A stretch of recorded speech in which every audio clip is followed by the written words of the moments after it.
നമസ്കാരം. Raf talk ഫുട്ബോളിലേക്ക് അവർക്കും സ്വാഗതം. ഇന്നലെ റയൽ മാഡ്രിഡ് ഒളിമ്പിയാക്കോസിനെ ഏകപക്ഷീയമായ 4 ഗോളുകൾക്ക് തോൽപ്പിച്ച ശേഷം എംബാപ്പയോട് മാധ്യമങ്ങൾ ചോദിക്കുന്നൊരു ചോദ്യമുണ്ട്. റയലിൽ എംബാപ്പെ ഡിപ്പെൻഡൻസി ഇല്ലേ? അതിനുള്ള അദ്ദേഹത്തിൻ്റെ മറുപടി നോ, ഈ ചോദ്യം തന്നെ ശരിയല്ല. ഞാൻ എൻ്റെ ജോലി ഗോളടിക്കുക, അത് ചെയ്യുന്നെന്ന് മാത്രം.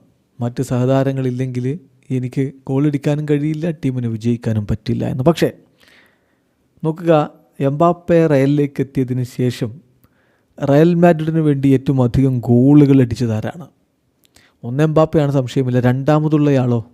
അയാൾ എംബാപ്പയേക്കാൾ എത്ര പുറകിലാണ്? ഇങ്ങനെയുള്ള കാര്യങ്ങളാണ് നമ്മൾ നോക്കുന്നത്. നോക്കുക, എംബാപ്പെ റയലിലേക്ക് എത്തിയതിന് ശേഷം 77 കളികളിൽ നിന്ന് അദ്ദേഹം 66 ഗോളുകളാണ് നേടിയിട്ടുള്ളത്. അതേസമയം രണ്ടാമതുള്ള വിനി ജൂനിയർ 76 കളികളിൽ നിന്ന് 27 ഗോളുകളെ നേടിയിട്ടുള്ളൂ.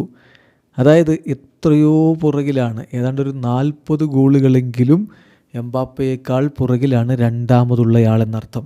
മൂന്നാമതുള്ള ബെല്ലിങ്ങാം 71 കളികളിൽ നിന്ന് 19 ഗോളും, നാലാമതുള്ള റോഡ്രിഗോ 68 കളികളിൽ നിന്ന് 14 ഗോളുകളും, അതിന് പുറകിലുള്ള വാൽവർദെ 71 കളികളിൽ നിന്ന് 11 ഗോളുകളുമാണ് അടിച്ചിട്ടുള്ളത്.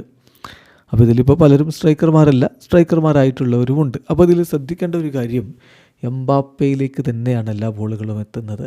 എംബാപ്പയ്ക്ക് തന്നെയാണ് ഇപ്പോൾ പ്രാധാന്യമുള്ളത്. അതുകൊണ്ട് തന്നെ ആഞ്ചലോട്ടി പോയി സാബി വന്നപ്പോൾ ഒന്നുകൂടി എംബാപ്പയുടെ പ്രാധാന്യം വർദ്ധിച്ചു എന്നതാണ് യാഥാർത്ഥ്യം. പിന്നെ ആരൊക്കെയാണ് എംബാപ്പയ്ക്ക് ഏറ്റവും അധികം അസിസ്റ്റുകൾ കൊടുത്തതെന്നറിയാമോ? 10 അസിസ്റ്റുകളുമായിട്ട് വിനിയാണ് മുന്നിൽ. എംബാപ്പയ്ക്ക് ഗോളടിക്കാൻ തളികയിൽ എന്ന വണ്ണം പന്തെത്തിച്ചു കൊടുത്ത വിനി 10 അസിസ്റ്റുകളുമായിട്ട് ഒന്നാം സ്ഥാനത്ത് നിൽക്കുകയാണ്. രണ്ടാമത് ആർദ ഗ്യൂളർ വരുന്നുണ്ട് 9 അസിസ്റ്റുകളുമായിട്ട്. മൂന്നാമത് ജൂഡ് ബെല്ലിങ്ങാം വരുന്നുണ്ട് 6 അസിസ്റ്റുകളുമായിട്ട്. അപ്പോൾ സംഗതി വളരെ വ്യക്തമാണ്. കിലിയൻ എംബാപ്പെ തന്നെയാണ് റയലിൻ്റെ ഗോളടി മെഷീൻ.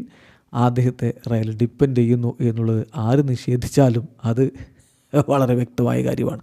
വീഡിയോ അവസാനിക്കുന്ന ഫുട്ബോൾ ലോകത്ത് കൂടുതൽ വിശേഷങ്ങളുമായി റാഫ് ടോക്സിൽ എത്താം.